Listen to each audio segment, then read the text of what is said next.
Hello, Otto. Hi, Warm Thomas.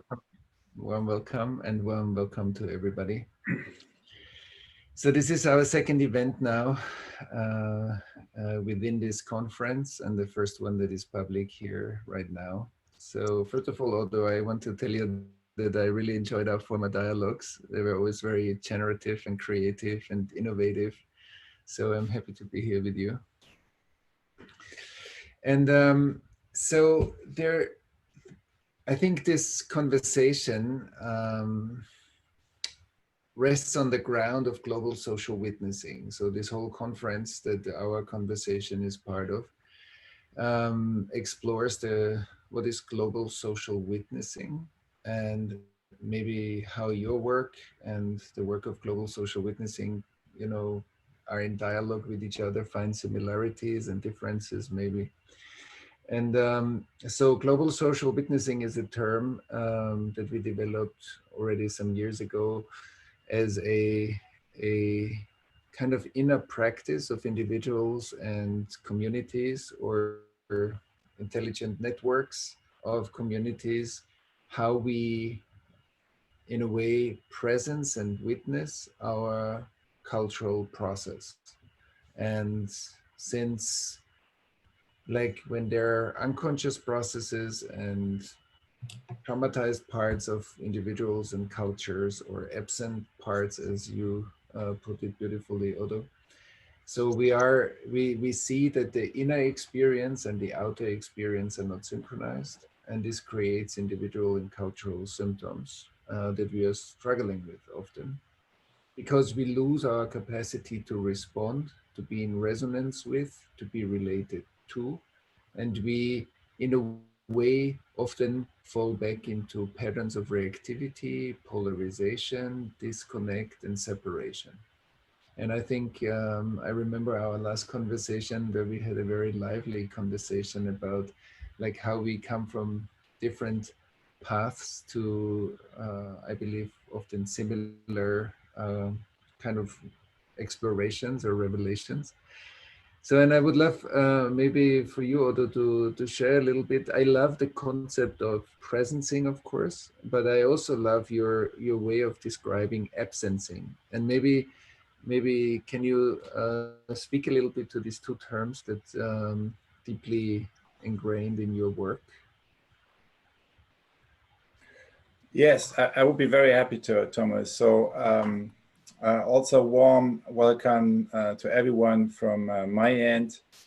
And yes, I fully echo that, Thomas. The conversations we had so far have always been, whether they are recorded or not, have always been very inspiring and opening new avenues and insight also for myself. So I really look forward to this continuation, kind of this next installment of our unfolding conversation and relationship. And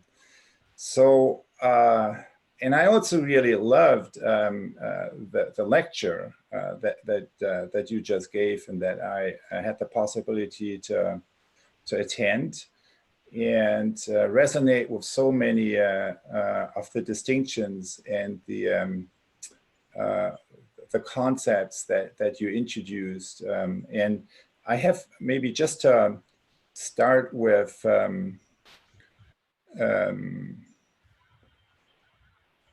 maybe two points that in particular resonated, and that I would love to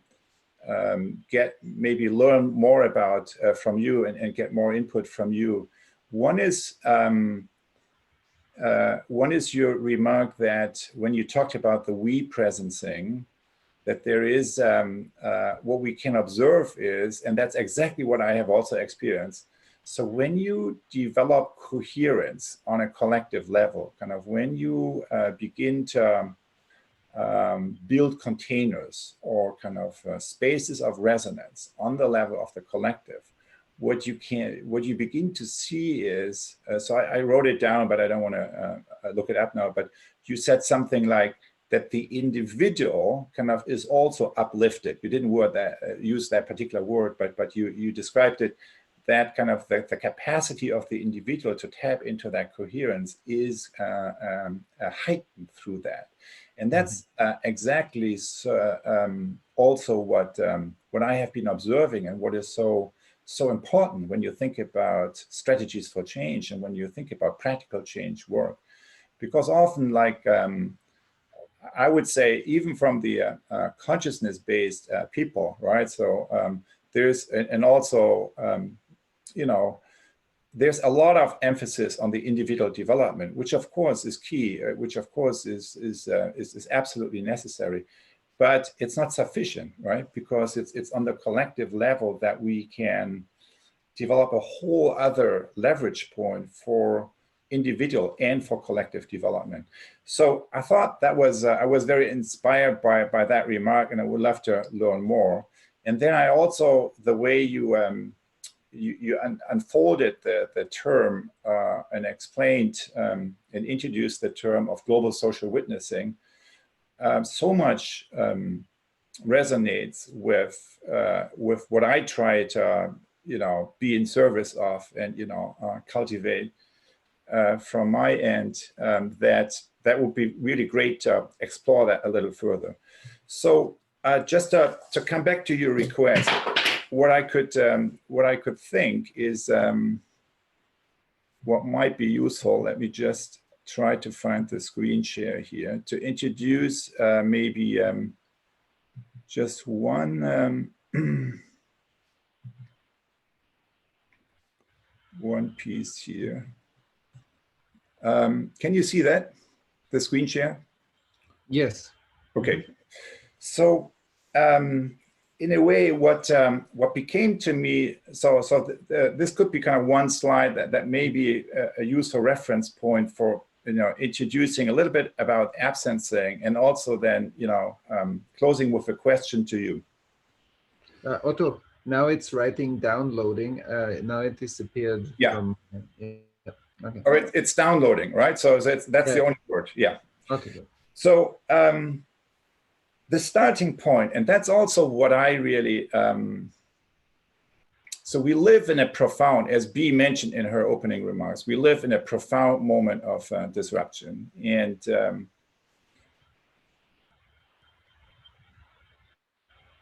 disruption comes with pain and grief. And disruption also comes with a gift.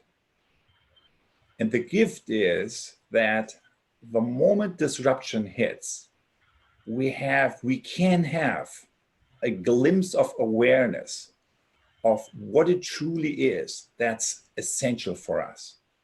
Because we are in a profound moment of letting go and letting come.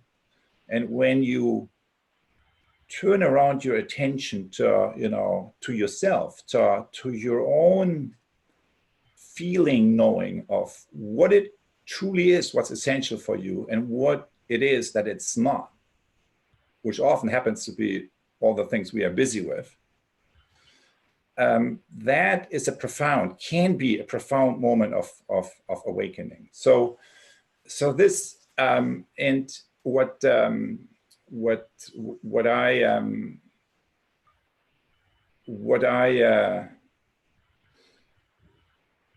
what I experienced in the current moment is that there is really, when disruption happens, there is this potential gift that I just mentioned, but there's also a choice.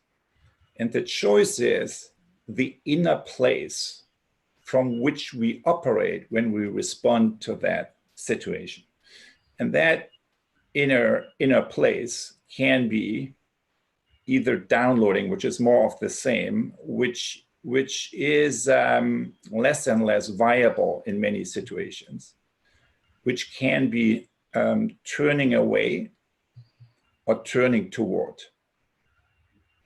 And turning away is basically a freeze reaction of the mind, heart, will, aka ignorance, hate, and fear. And turning toward or leaning in to something that we don't know what it is, the emerging future, requires us to open the mind, open the heart, open the will, aka access our capacities of curiosity, compassion, and courage. And that, of course, is a lot of what we practice, right, in our various awareness-based communities, and which we contribute in a variety or try to cultivate. But the interesting thing is, particularly in the last 2 or 3 years, we have seen an enormous amplification of the absencing, the cycle of absencing, which is, as you can see, it's not, when you see here, seeing, sensing, letting go, and then connecting to source, presencing. It's like blinding, not seeing, desensing, not sensing, getting stuck in our filter bubbles, and then holding on, not letting go. And when you go through, and then absencing means losing the connection to our highest future self, to our highest future possibility, which then makes us subject of manipulation. So we can more easily manipulate it and move into these kinds of behaviors that we see down here, rather than connecting with something that is wanting to emerge through us and being in the service of that. And so that's basically just on a distinction level, something where when you look at what's happening today, what's happening in responses to disruption, we see these 3 responses. The first one is downloading, same old, same old.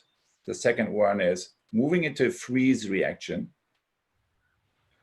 And freeze reaction means you're cutting the horizontal connection.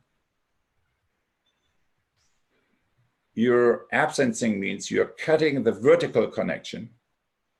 And any being that is experiencing that, cutting the horizontal connection to what's going on around you, cutting the vertical connection to your highest future possibility. So any being that is going through such a process of trauma, you might say, is moving into these kinds of behaviors. And which is the cycle of destruction or self-destruction. So what we see is an enormous amount of seeds down here. And that's, I believe, an emerging global movement at this point in history, which is probably the most important story not told, or not well told. Because it's a movement that is just beginning to become aware of itself.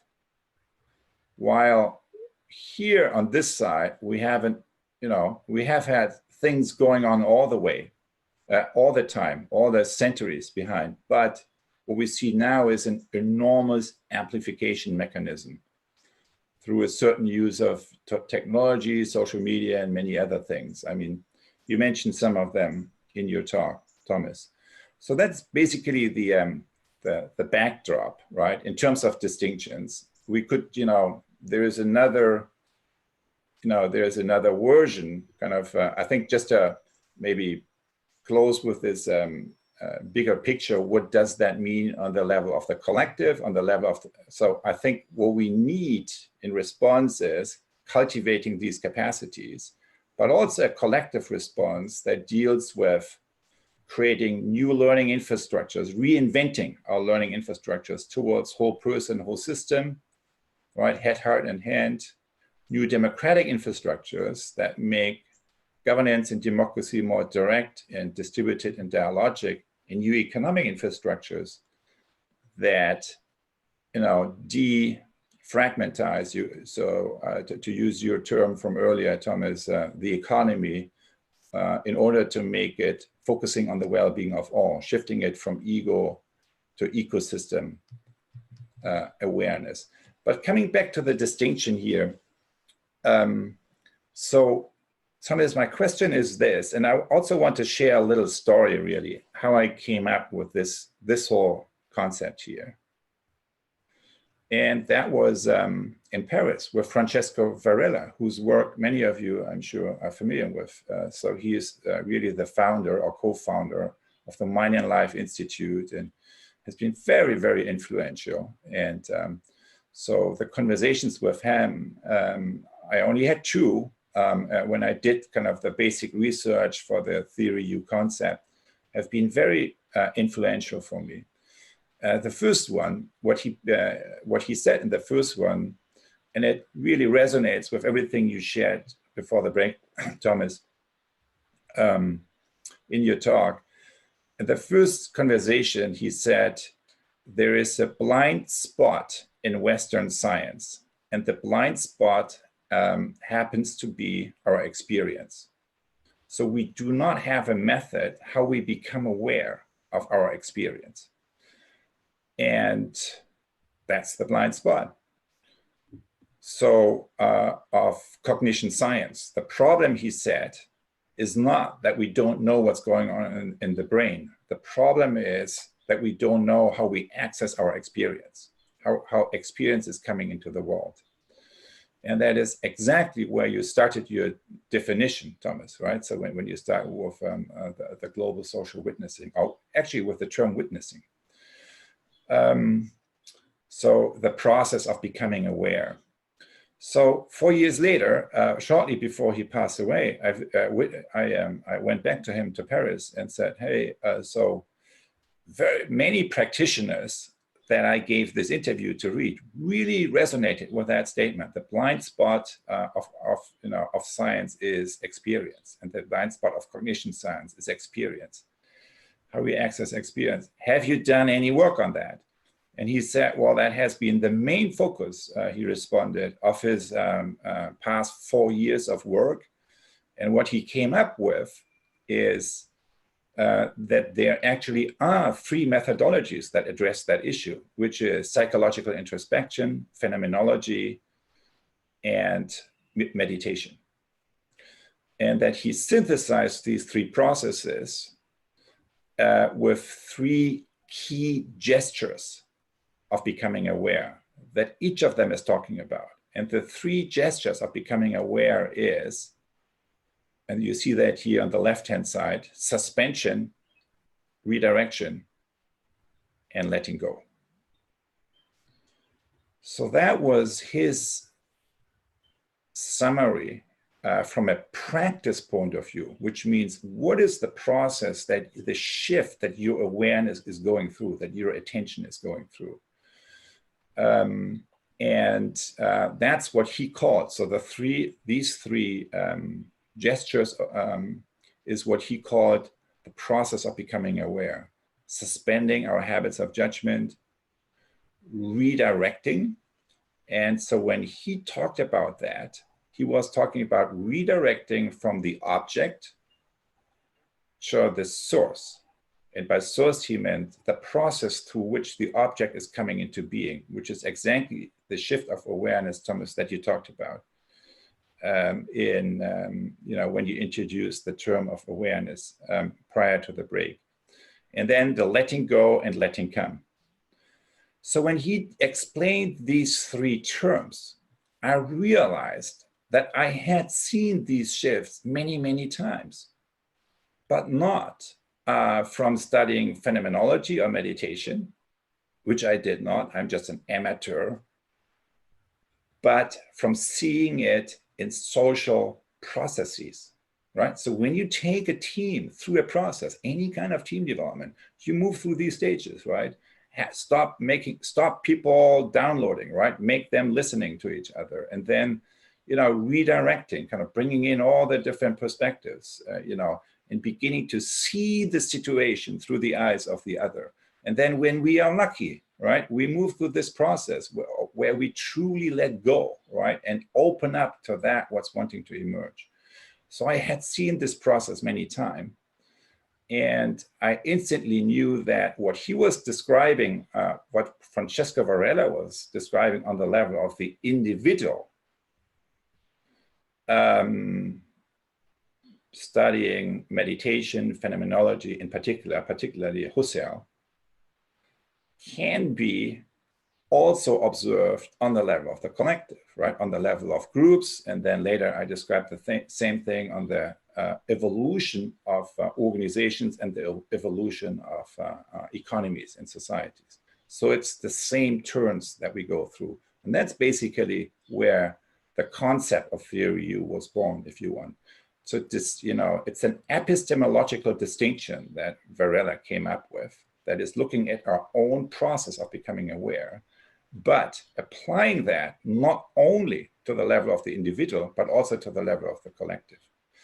And when I heard you speaking, Thomas, so and this is kind of just, you know, and if I put that into the terms of this concept, I think there is like the, what you in particular emphasized was kind of curiosity, open mind, right? That's not enough, because that still is, so the open mind is still an object awareness, right? You see the world outside.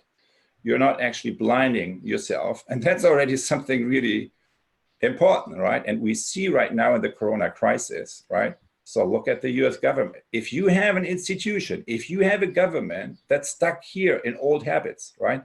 That is not noticing the disconfirming data, you're in trouble. All countries are in trouble.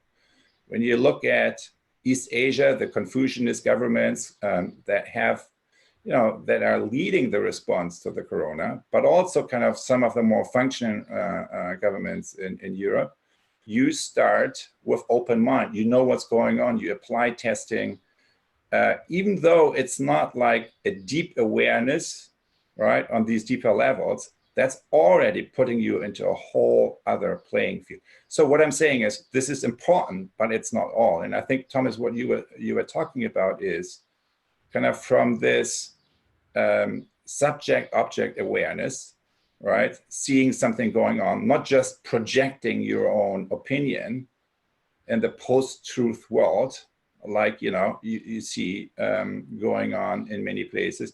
You actually, you know, you look at the data, kind of, you bring in the experts, these kinds of things. But then that's not what awareness is. You said awareness is when you really transcend, when this boundary between subject and object begins to open up. So that's really the concept of sensing. Sensing means not just seeing something out there, but it's like the process of resonance, right? And resonance is a process that is transcending the subject of the object distinction, and that allows you kind of to lean into this social space of you know, or you talked about the synchronizing of the inner and the outer.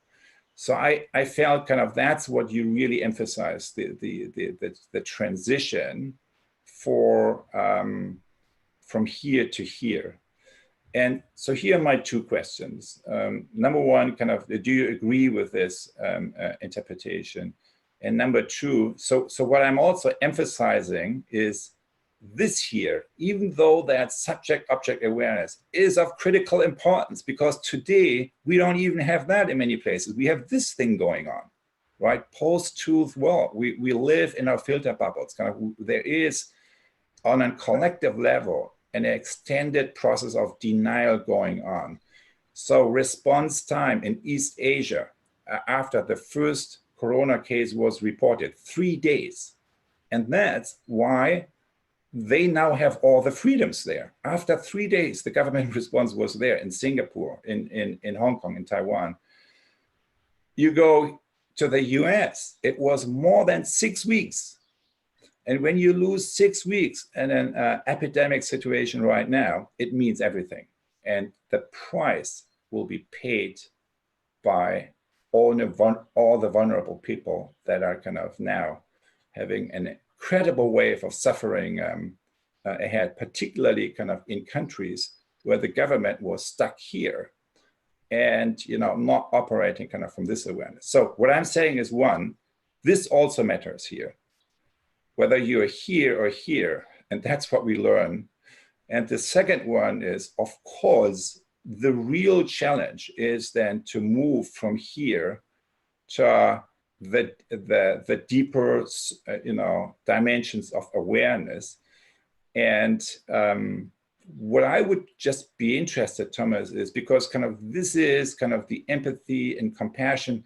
It's kind of one space where, so the distinction between this space and the open will, which is kind of the truly non-dual kind of where the boundary completely opens up and and is no longer there, and where I think where we more begin to operate from an emerging future or from a larger whole that hasn't yet manifested there. So whether those are distinctions that are also, that you also notice and are working with, particularly in the collective processes you're leading. So I think that's a question I would have. Yeah, great, Otto, fantastic. Oh, it's so lovely. First of all, I resonate with so many things that you said right now, and I really love your kind of drawings or models here. I will say a few things, like, of course, like we are using different terminologies, but I think we are talking about like almost the same things from different angles. Like I would say the fact that all of us have been born in a collectively traumatized world, into a collective traumatized world, means that fragmentation and separation for many of us have been the building blocks of a normal world. And that means also trauma comes with the dissynchronization of the physical body, our emotional experience, and our mental experience. And often the physical, like bringing information from our rational minds and science really supports our rational mind. So, which on the one hand is super fantastic. I mean, we all love science and we all love the benefits that our societies have, but it can also just cover up the inability to feel and sense. So from your open mind to compassion and heart, it's compassion, but it's also like emotional integration and relation. And so, and I love, you said one thing that I want to come back to. You said that like working just on self-awareness is not enough, because the tendency to do it on my own is kind of often close to I'm alone. I need to struggle alone. That's what many children in their attachment process experience with their parents. So if I'm already a bit traumatized, I will have a tendency to lean towards doing it alone, or I will be very symbiotic. But in the middle, there is a healthy discernment between what I can do on my own, in my own practice, and where I need you to support me to see something that I cannot see and I cannot find out. And many postmodern people don't want to accept the fact that there are things that we cannot do alone. You know, I can sit many hours alone in meditation, but for some things, I need sometimes skilled people that give me a mirror to see myself where I cannot see myself. And the nature of not seeing myself is my own protection function. And so I love it that you said, I often say responsibility is, and you said it in different words, that responsibility is the ability to respond to my given life circumstances, which means I know what I can do alone when it's time for me to go into contemplation, reflection, self-exploration, and so on. And I know now it's the time I need to reach out either to another individual to reflect something in a relational space, or I need to be part of a community because, as you also mentioned, the community has a power to amplify the individual's awareness. And and this works both ways, as you lovely mentioned in your own words, that fragmentation has a tendency to be contagious, like a virus, and presence has the possibility to be contagious, like a virus. We have the choice. A fragmented leader most probably brings the fragmentation into a system. And we see this over and over again. We see this in institutions, we see this in companies, organizations, even governments. The fragmentation of leadership shows up in the culture. So fragmentation is like a force that helps us to organize the pixels on our screen. And if we are not aware, the only way to deal with it is through awareness. If not, it becomes our destiny. And destiny means unconscious processes run us. Only conscious processes have a choice.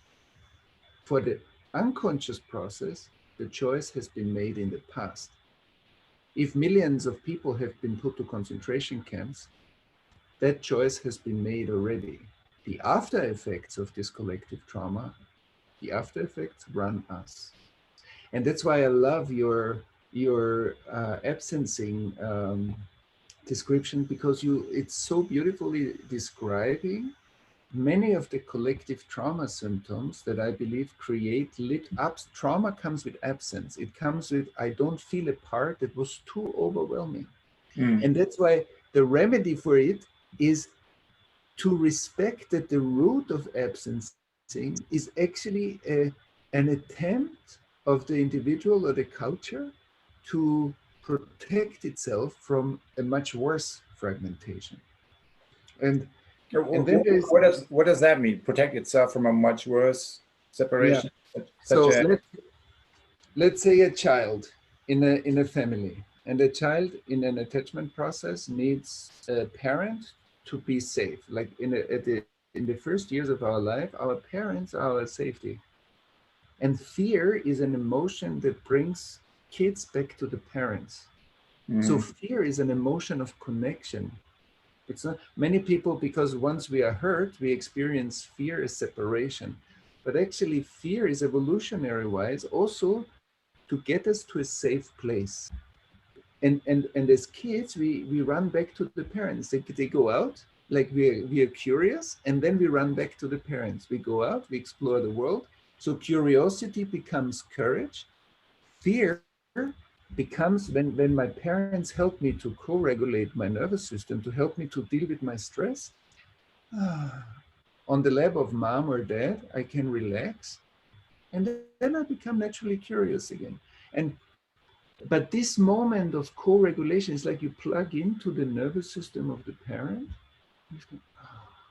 Like this, my central nervous system learns how to regulate stress, fear, and relaxation and openness. Many people have difficulties meditating because unconsciously there's a lot of stress in the nervous system that is not anymore on our radar. We don't feel it anymore. So when a child is often in fear and stress, there's a moment when the child decides, and it's not just a rational decision, I turn off the strong fear, I contract, and I create a small pond of stillness where I am still in formation. Information is the key element. The nervous system needs to stay in a form. So it needs to stay informed. That's the nature. And trauma fragments the nervous system, but the nervous system tries to shut down the part that is too overwhelming in order to keep a functionality going, that where I still feel my autonomy, I can stay true to what you call the will, to my becoming, because out of being is becoming. And that's what you beautifully said, like the out of presence comes innovation. But innovation is my contract with life to keep on evolving and developing and growing. And so when the child, the protection function actually protects the sacred part of the becoming, protects the presence part, and shuts down the other part. So when we reverse that process, many people judge themselves, oh, I shouldn't be this is my weakness, I shouldn't be that, I shouldn't be so disconnected. But once I feel disconnected in life, judging my disconnect as bad is not helpful. And the opposite, it just makes it worse because I want to get rid of it. And I disown it even more. We're actually disconnecting when I was a 3-year-old boy was the best I could do not to be flooded with overwhelming pain, fear, stress, whatever. So I stayed true to the becoming part, to the emerging part. Mm.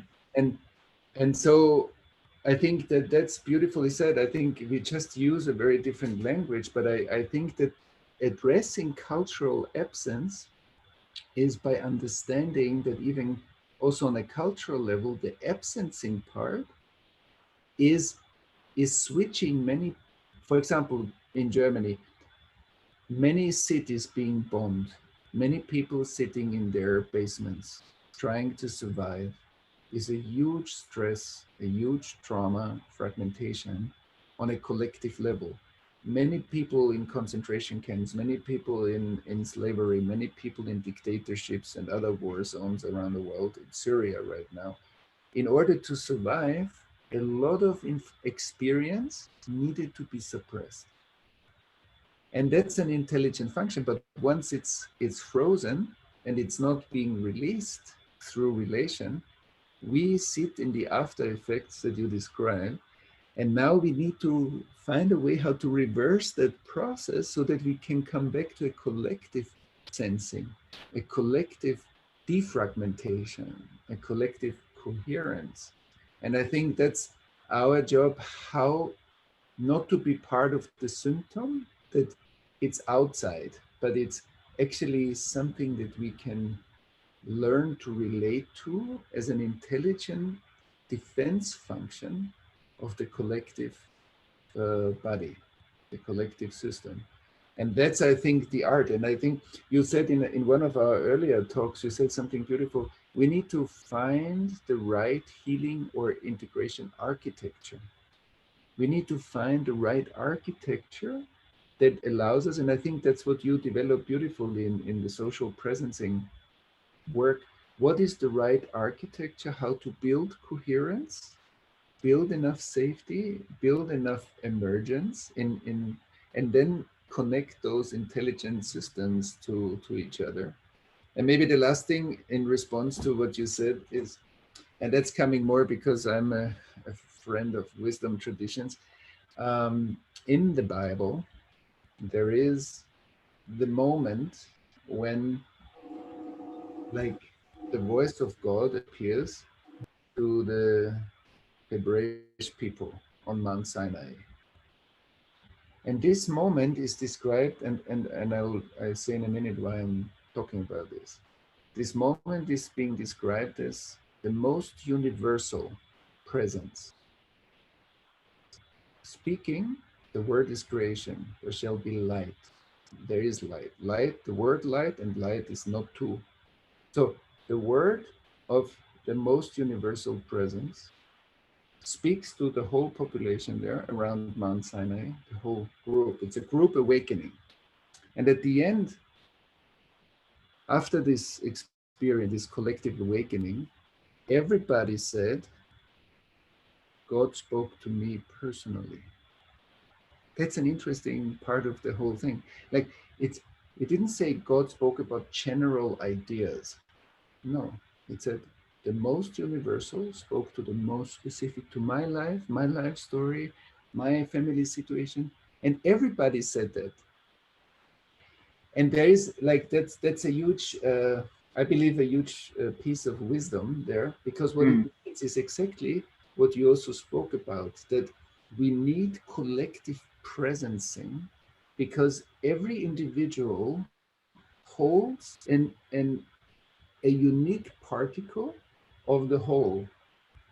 And so, but we need the whole to support every individual. So the intelligence is actually not in the isolation, the intelligence is in the inevitable entanglement, in the positive entanglement of the individual, that the individual and the collective are never separate, they're always interdependent. And that's, I believe, in this revelation in the Bible, you see that's an essential, in my understanding, an essential principle of healing. And I see this also, as you described it, in groups that are very present. There's an up-leveling of the individual intelligence, capacity, ability, innovation capacity. So the more coherent our groups, the more every individual in the group actually becomes aware of life. It's like as if there was a cloud computing that connected all of us, and we are kind of, if we can participate in this cloud computing in a way consciously. And if not, then it seems like we are just separate, we happen to be one of multiple people in the room.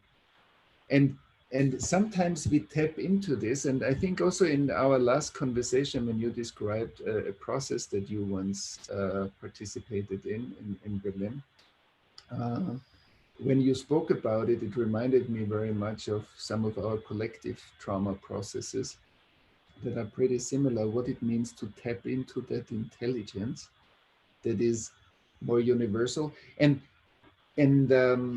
it also, and that's the last piece, it also, I believe, says that more universal doesn't mean general. In this revelation in the Bible, it doesn't say God said something general. No, it's, if the voice speaks, it's specifically individual. Maybe it's also specifically collective, but it's not general. It's not a general information. And I love this. And I think this underlines many, many things that you said before, are kind of part of like the guidance, in a way, the wisdom guidance would very much underline many things you said before. Wow. My mind is exploding, Thomas, from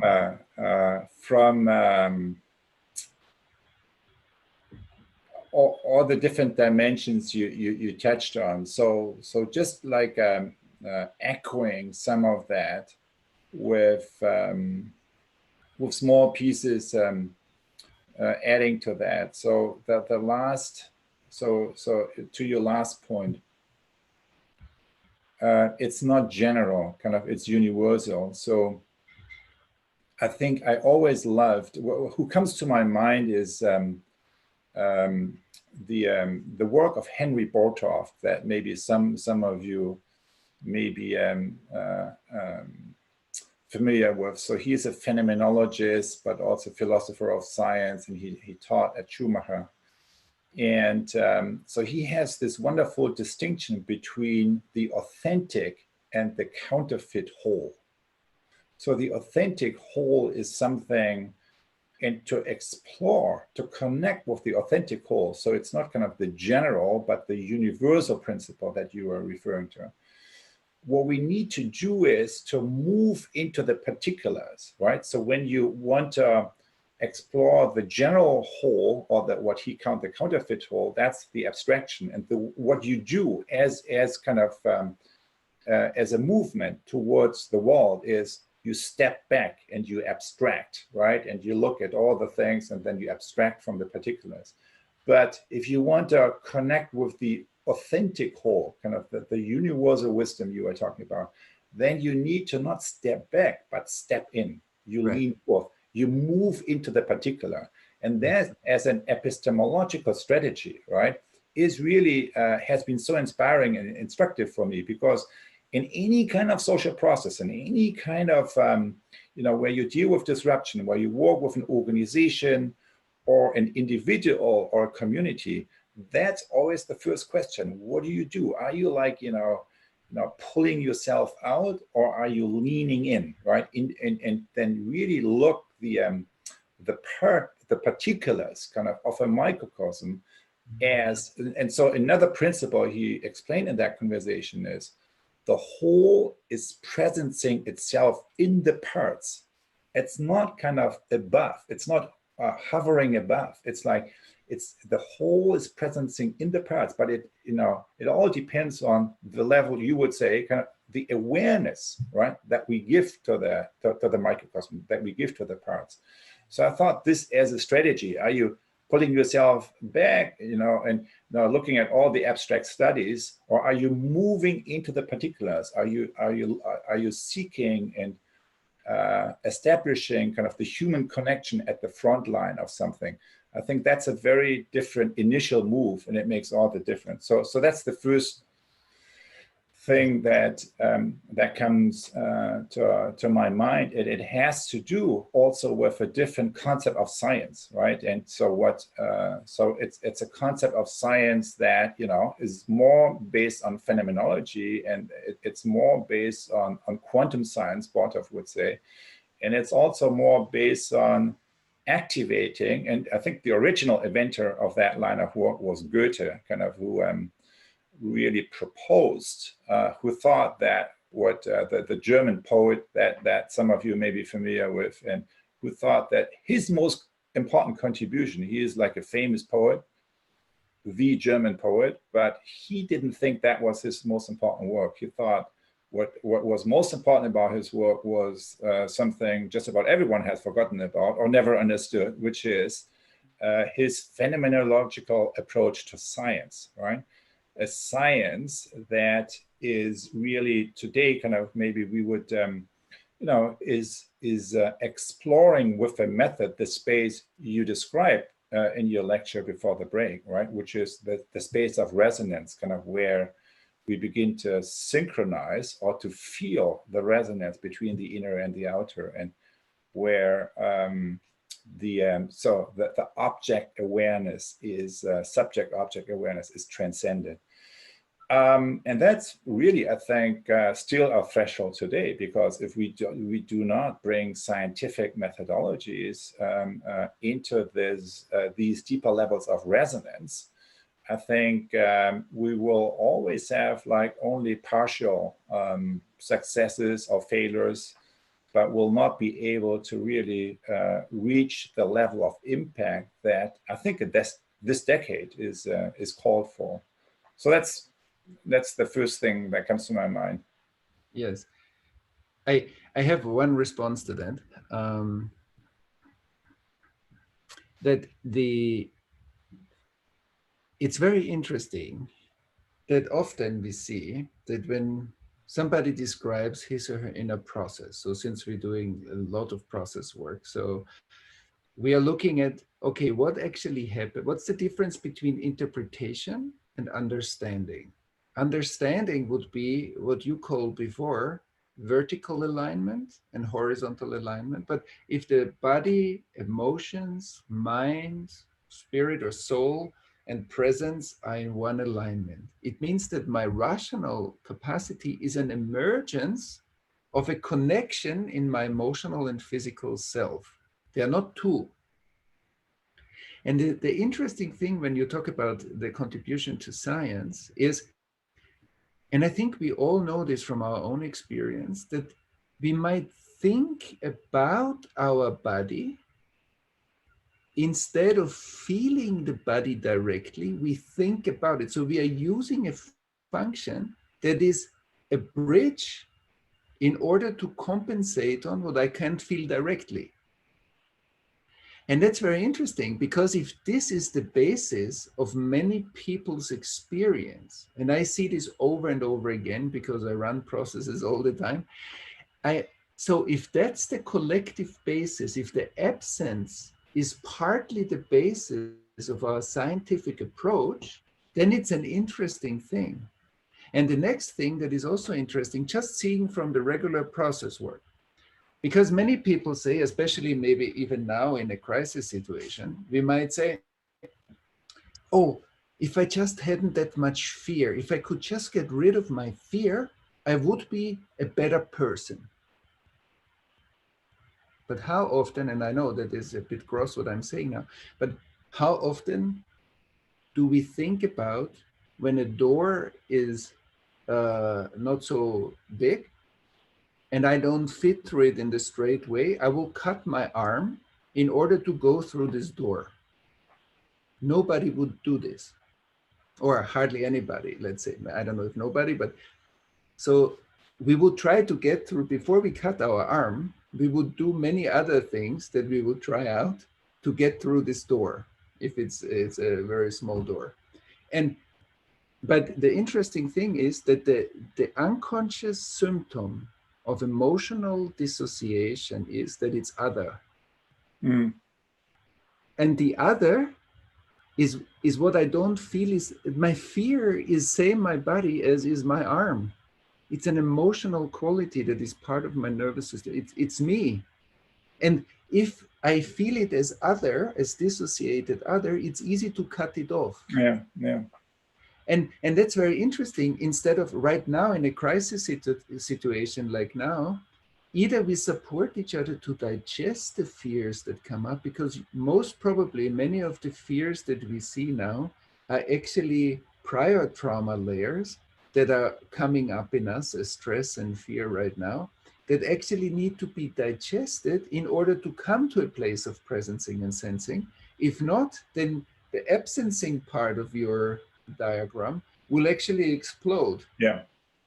Because we charge that part with a lot of unconscious energy, and the other part will be relatively smaller. And so it's really important what you said also about Goethe is the phenomenology of the resonance experience.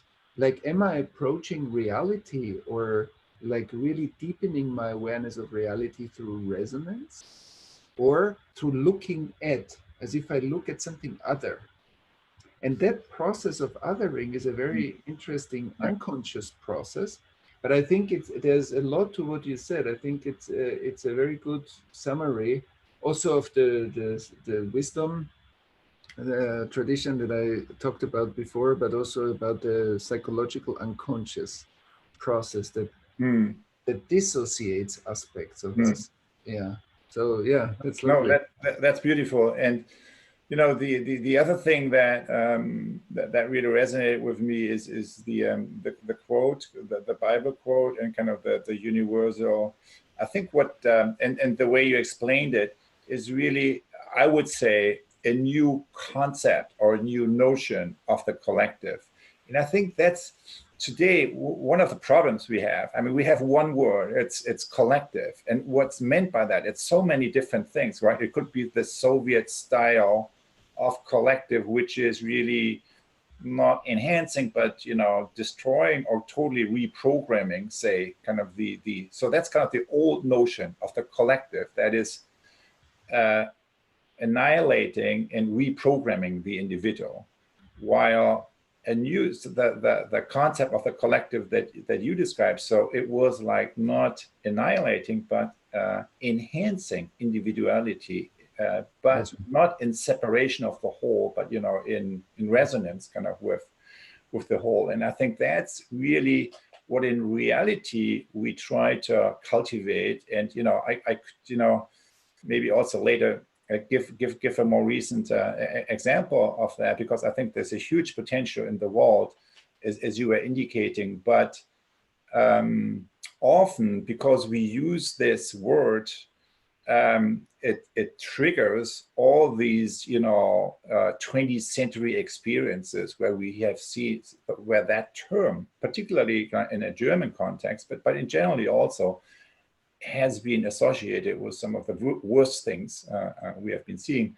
And so my question also would be, so since what we observe now in such a crisis or disruptive situation, which, you know, many people feel is just the beginning of many more of these things to come, of course, in this decade. So how is it, and we see when we create these holding spaces, a lot is coming up that's actually not of mine, as you said. So we are born into that.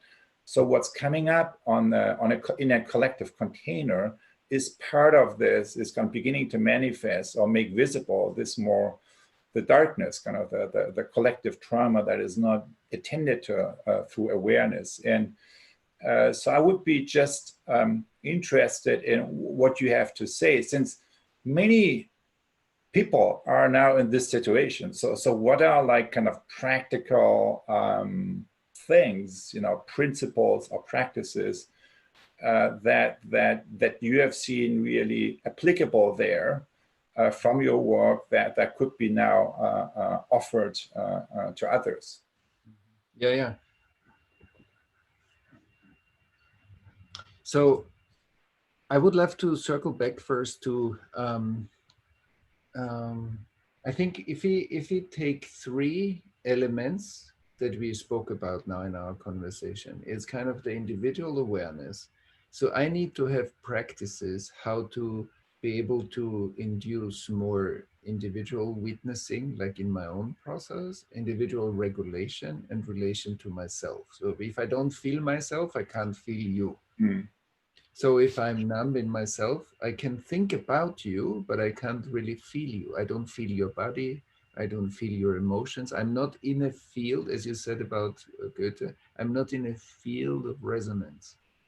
But if I feel myself well, even through the internet, that we are now most probably thousands and thousands of miles apart, we can feel each other. We can be in a resonance. We feel something when we talk to each other. That's amazing. And that's non-local. It doesn't mean that if you sit in Boston and I sit in Tel Aviv, that we can't feel each other, and we can feel each other quite well. And so that's one thing. So once I'm more connected to myself, then I can be in resonance with you. I can be a compassionate, empathic witness of your process and you for me. So there's a like relational skills that we need to build.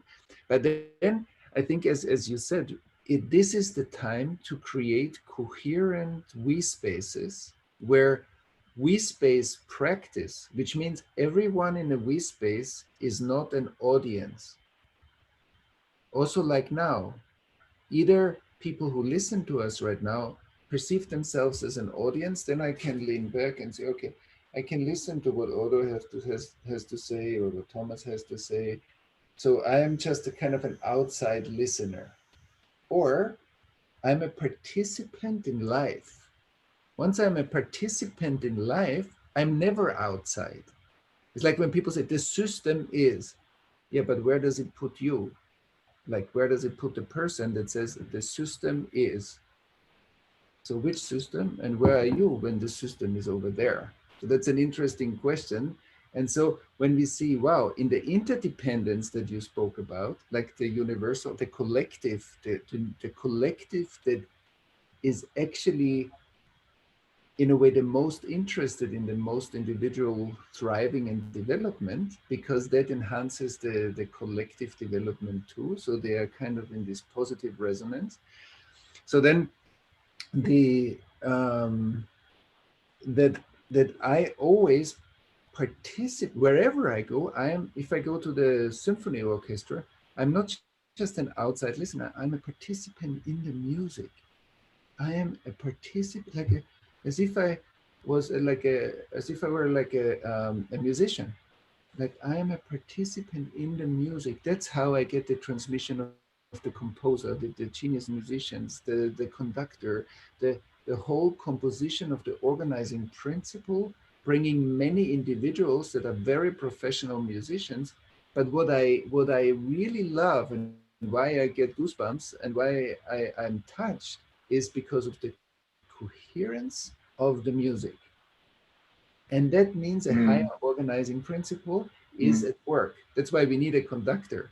And I think that to develop we spaces with the right ingredients Mm. of coherence building tools, then every time somebody speaks, if I know that it's not I'm listening to another person and then I want to say something. No, the other person that's speaking is speaking a part of me too.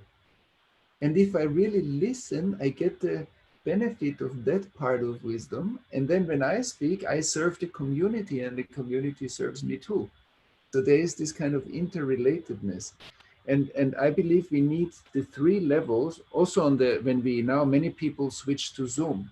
But in order to make Zoom or online platforms not mental spaces merely, we need to practice something in order to make it warm embodied spaces of resonance building.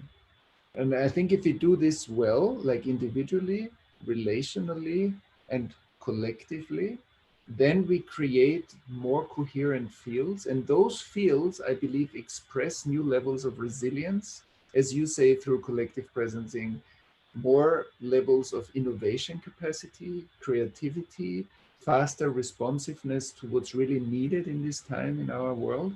And the more uncertain the world becomes, the more we need this kind of collective stability. Not because we are dependent, but because we are interdependent and we serve each other's highest potential. And if that works really well, then I think then this kind of we spaces can be very powerful answers to global disruptions, as you said. Mm. And that's why I think that's why I also appreciate your work so much, because I think you bring many of these aspects through your work into the world that create this kind of collective presencing, and I think we do similar things in through the collective trauma work, and that's why I feel a lot of resonance Yeah. with your work. Well, and likewise, same goes the other way. So just to maybe give two examples. I think two practical examples that are which are both connect to the current situation, to everything you just said, because what you said is really also beautifully articulating what I was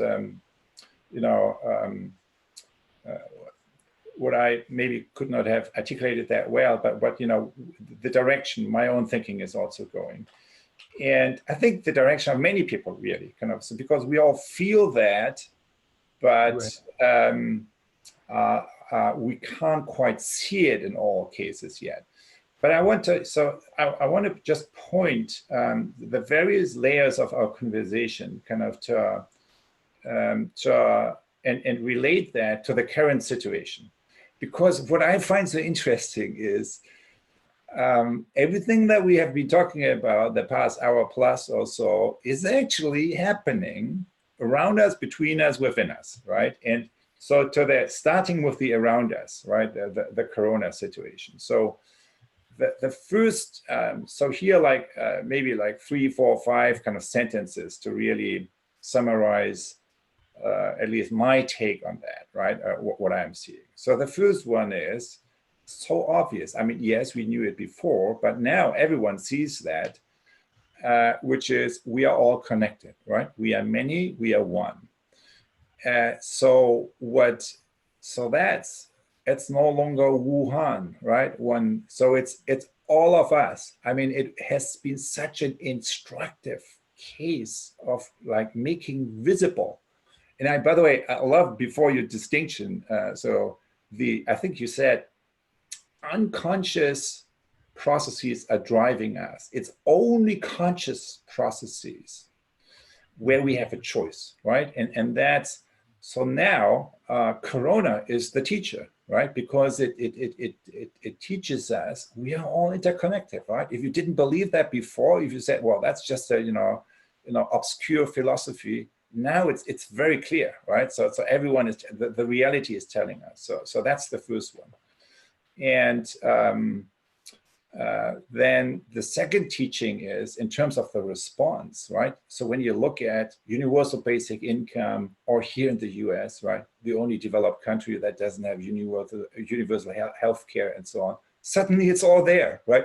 We never had money for that, but now it's all there because reality is forcing you, right? You want to protect yourself, but you don't want to give the test to certain parts of the population.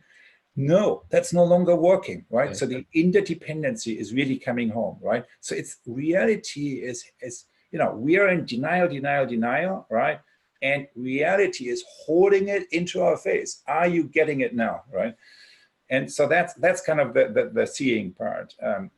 So we are interconnected. The second sentence is, you change the system, right? Or in your words, to rephrase your sentence from before, you could say, what's most systemic is most personal, right? So your behavior is changing the system, right? If you are not doing kind of the physical distancing, kind of that's the behavior that will be killing our healthcare systems, and vulnerable people will pay the price.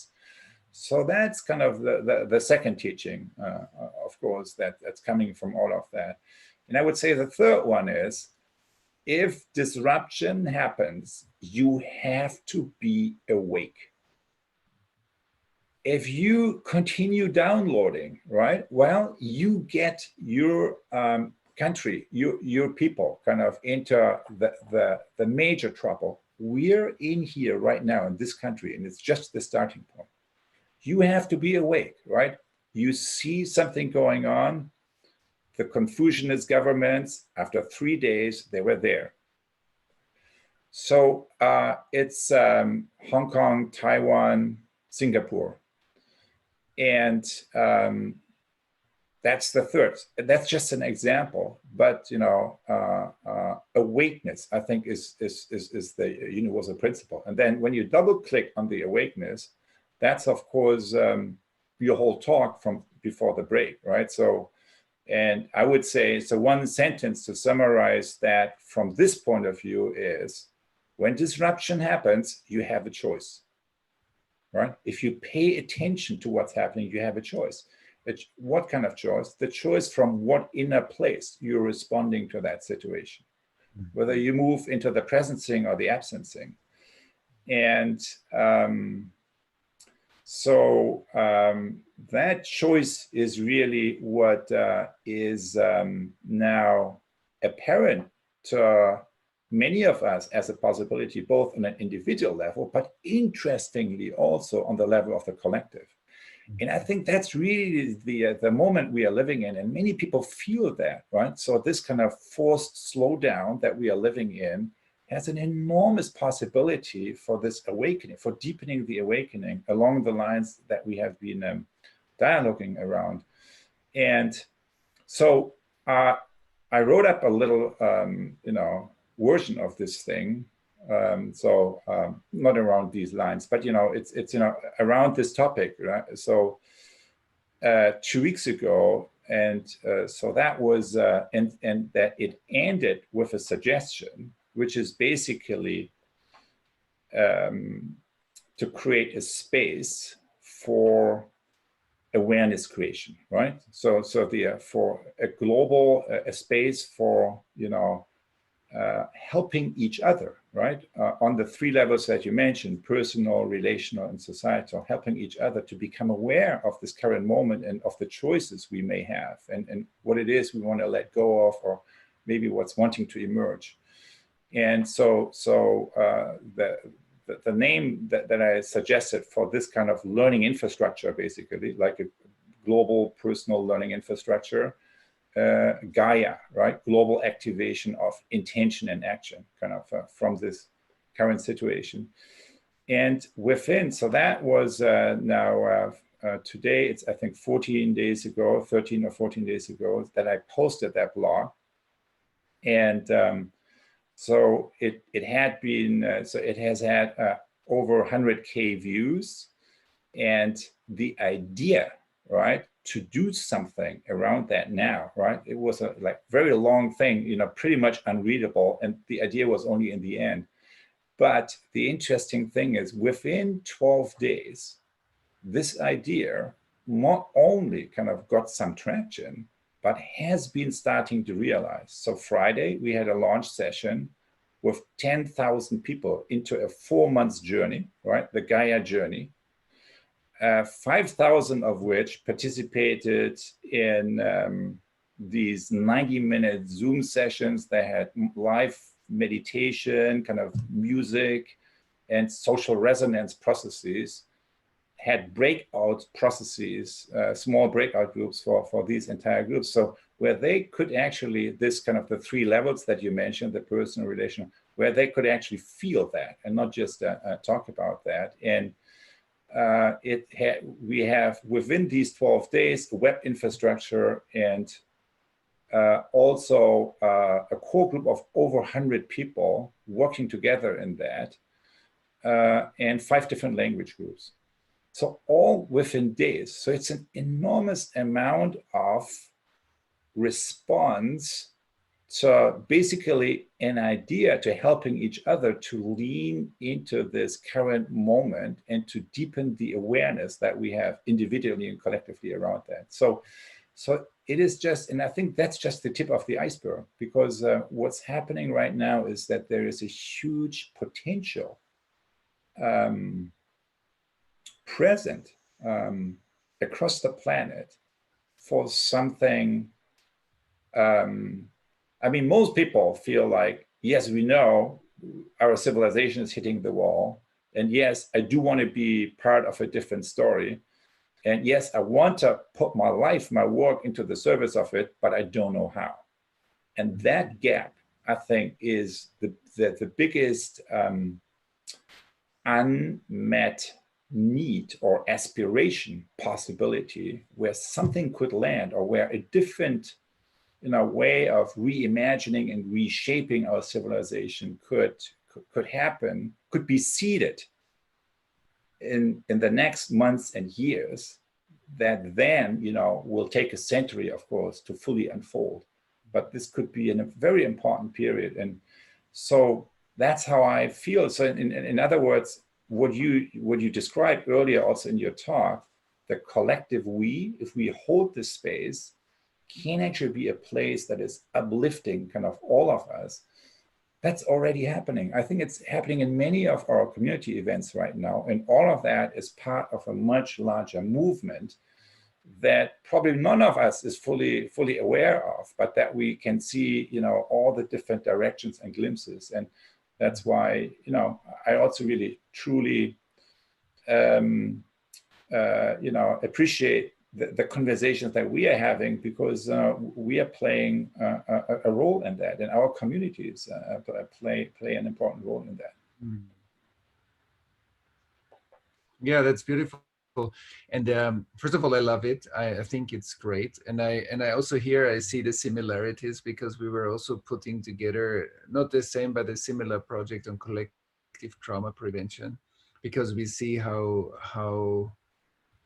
much of the previous trauma comes up as stress, as fear, as dissociation, as overwhelm, as decisions that are being made that are not made out of the place, as you said, your vertical line from the depth out, as a creative process, but as reactive processes that where decisions are being made in culture that might not be so beneficial.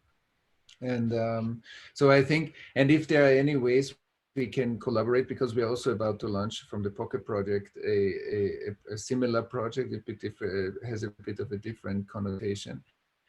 Absolutely. I think there's, and we should, continue that offline kind of later this week. I think would be great to bring you in kind of for at least kind of one of our live sessions, kind of, so you can exactly what you just mentioned, kind of make these experiences and practices more available. And we have also, I mean, for others here in the loop, I mean, the whole thing is really on our end organized really as an ecosystem. That means kind of many many initiatives and communities can create their own places and invite others into that. So it's not, and it's really meant to be a contribution to the activation of this kind of potential that we all feel, but that also, as you said before, which needs both. We need to, put the attention onto the emerging future, what's possible, but also attend to the trauma side, kind of what we are not, the unconscious side, that what we are not paying attention to, and that is so critical, and that's where we should collaborate around much more intentionally. Yeah, I think so too. I think that's great, and I think we bring a little bit different elements to a very similar conversation. And I was gonna say that I think that we just, because we are working on the kind of coherence and presence building, and I think that's tremendously important, because if like too many people start to go into like a fear downward spiral, because as you see already now, and it's just, we know that it's gonna last for a longer time. We already see now how many jobs are being lost, how many like businesses are going bankrupt, like that there is a whole wave. I think the tsunami is just coming of the destruction that it also created. And I think we, like, to prevent the downward spiral, we have seen in Germany in the 30s what like such a situation can also bring. And I think if we are mindful, and we, you know, there is a lot of practice how to digest and not suppress what comes up, because it's so easy to say, oh, I shouldn't be scared, I shouldn't be that, I Mm, shouldn't be, mm, all the shoulds and have tos that are actually symptoms of the very process that we want to track. That we come to a place of supporting each other to digest it, to stay truly human, that I can check in with myself. Am I still with an open heart, or with a kind of connected to myself? And if I'm not, it's fine, just that I notice that I'm getting overwhelmed, I'm getting stressed, I'm getting scared, and that we have spaces to digest this, to come back to that creativity that you spoke about. And I think that's very important. And I think the other part is also what can we create together co-creatively, in order to, as you said, to create new structures in society out of a disruption that are more functional and more resonant. And that's why they're evolutionary wise more relevant for now. And I think now that many of the habits get really challenged quite quickly, that's also a window of opportunity. I agree with you. How that's important. what would you say, Thomas? Is there any? So that was a question on my mind also earlier. When you look at what the Germany case, right, with the trauma of the past, with the Holocaust and everything, is there what can be learned when we look at all the different trauma that are now coming more to the surface here? What can we learn from the German case in order to how to approach it or how to not approach it? Yeah, that we have to approach it. You said it before. In order to study social dimensions, we have to go in. And I think we all have a deep in. Every person has a deep in. Like, we can all become aware of our own internal participation in that situation, in such a collective Mm, situation. And the more we are aware, that's why I said before, unconscious processes become our destiny. As long as we act from unconscious motivations, the past runs us. And the more we create fields, and that's why I think the conversation about we spaces is so important. The more we have fields where we become aware of those past effects, the past is unintegrated history. I often say integrated history is present, unintegrated history is the past. And if the mm, past is often trauma, and if mm, trauma runs us, it becomes our destiny. So we create again trauma. mm, But if we become aware of it, we actually have a new future. We have possibility. That's the presencing part in your diagram. mm, And so if we look how to support the society together as society, how we support our own life basis to track the collective absencing and understand its intelligence, mm, that the symptoms are very mm, destructive, but the mm, process of collective unconscious processes, that process is an intelligent process. That's why in the wisdom traditions, there is mm. a saying that the right and the left hand of God is God. So the Yeah, light and the dark. I love that. The unconscious process is an intelligent protection function of life. And Yeah, then it becomes dark. yeah, But yeah. if we can read what is dark as intelligent, like the internal process, not the symptom of it, the internal process, then we create a relation to that which we abandoned already. And only the abandoned part will rebel. Once it comes back into love, it's gonna become part of the whole. And I think that's a real art. And I'm not talking about actions and behavior at first. I'm talking about that internal collective and individual process that is often experienced as other. And Mm. so I think there that's worth maybe another conversation. I would love to have this conversation, how to get into the architecture of absencing. Yeah, I love that. I love that. I love this kind of approach towards absencing, to really kind of embrace its intelligence, and thereby, maybe open up new possibilities. And that's particularly so missing here in this country, but it's missing generally in the United States right now. But it's generally missing in how we deal with these phenomena, kind of, that we are confronted with so violently and visible in particularly over the past few years. So maybe I know we are edging towards the end here. So I have like a closing thought, that was also on my mind for almost, actually since your talk, right? But then I came back kind of repeatedly during our conversation as well. And that's maybe also a starting point for our next conversation. And that's a distinction. So my thesis advisor, my PhD advisor, is Johan Galtung, the peace researcher, who is who coined the term and authored the theory of structural violence, right? So there's direct violence, which is, I kill another person or somebody, you see the victim, the perpetrator.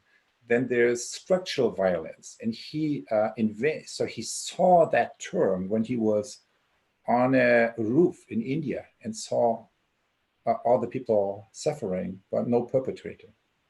So it's the economic structure, right? Kind of that is, that's what he means with structural violence. We have victims, but not individual perpetrators. But so, and what's increasingly now on my mind is, I believe there's a third form of violence, which is attentional violence. And attentional violence is attending to the world, to use your term, without awareness, right? So just, as something, basically as a result of the past, but not really connecting to these deeper levels.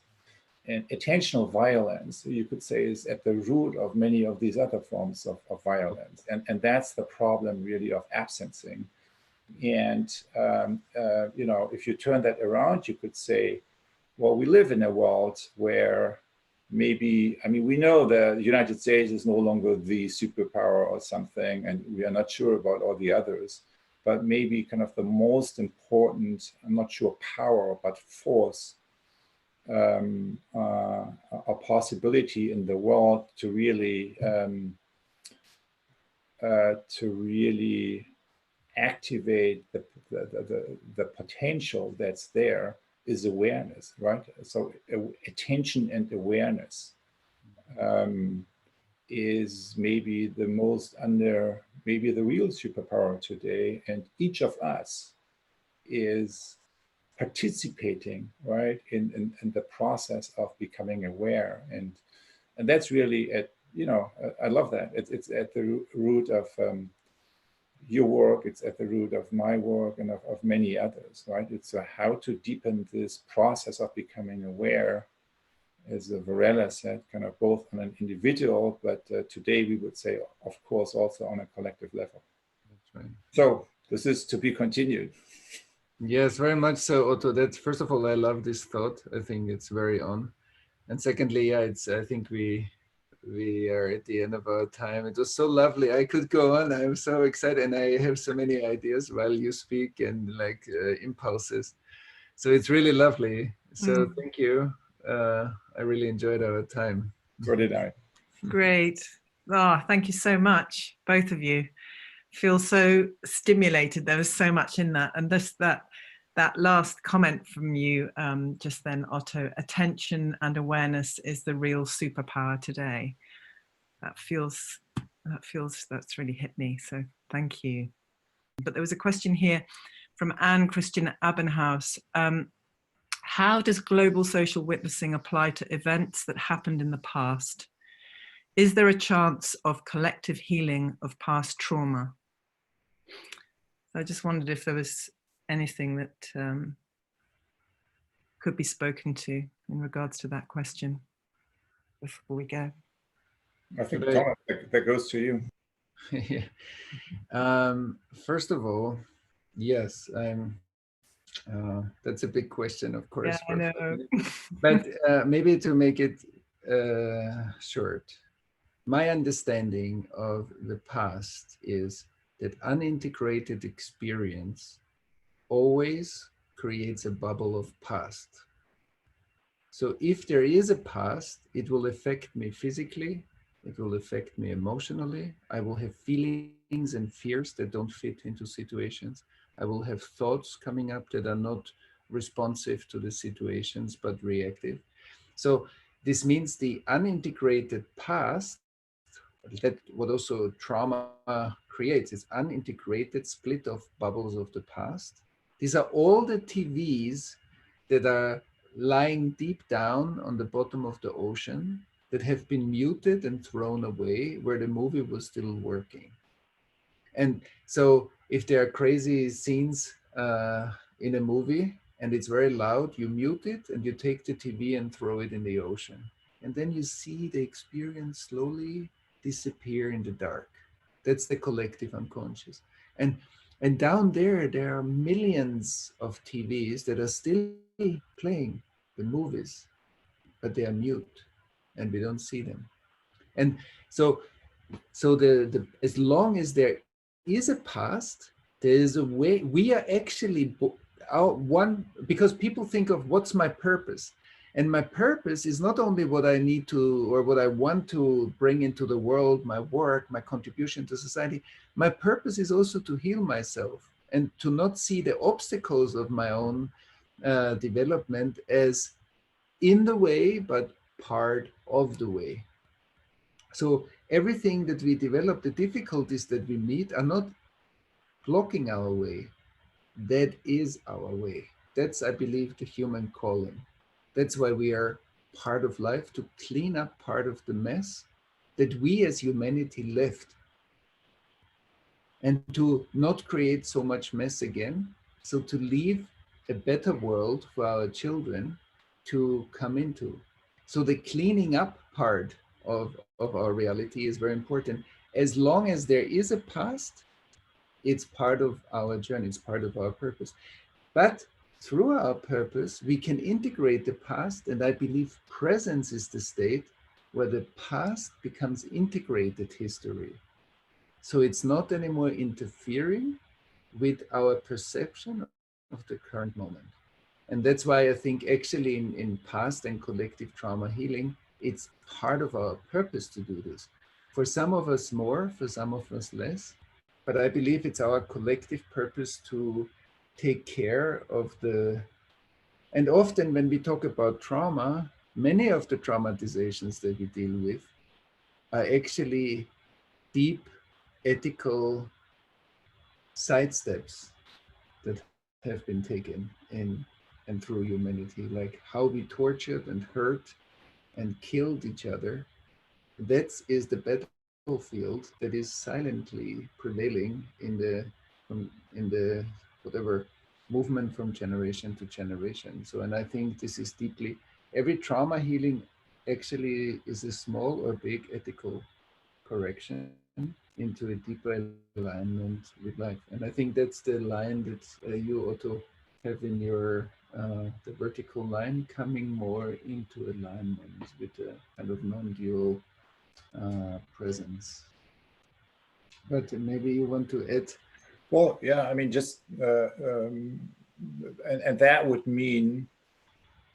So I mean, what I heard you saying is to the question, the past is. I mean, you define. I mean, I haven't heard that before. I thought that's really interesting. You defined the past as unintegrated experience or unintegrated history, right? If I heard it right, and the presence as integrated experience or integrated history, and therefore, can you deal with traumas of the past, I mean, that's the, so it starts with the definition, right? So for you, the unintegrated, that is the trauma and that is the past. So if there is, then the answer would be if we can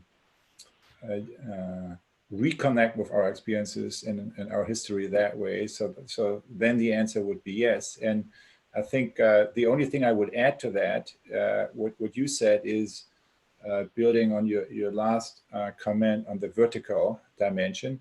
I think that's really so that if you take everything you just said, we could say that for what's necessary today, right, in the decade ahead, we have massive amounts of transformation ahead of us, right? And also of transformation, institutional, personal, and relational transformation that is required now. The challenge is there, the requirement is there. What's not there? Our literacy, our transformation literacy, particularly the vertical transformation literacy. And I think what you just said is kind of part of this vertical transformation literacy that now is really in demand and should be more democratized in terms of access in the world today, has to do with how to deal with trauma, has to do with how to integrate those parts of our experiences and of our history that we have, split off in order to survive, in order to, deal with the situation we couldn't cope with otherwise. So that's, so just, I think building this as a key building block into the, what constitutes today the call for transformation literacy that needs to be developed in so many places. Thank you so much. Thanks, everyone. Thank you, everyone. Good luck Bye-bye. of the conference. Bye-bye. Bye, Otto. Okay, bye-bye. Take care.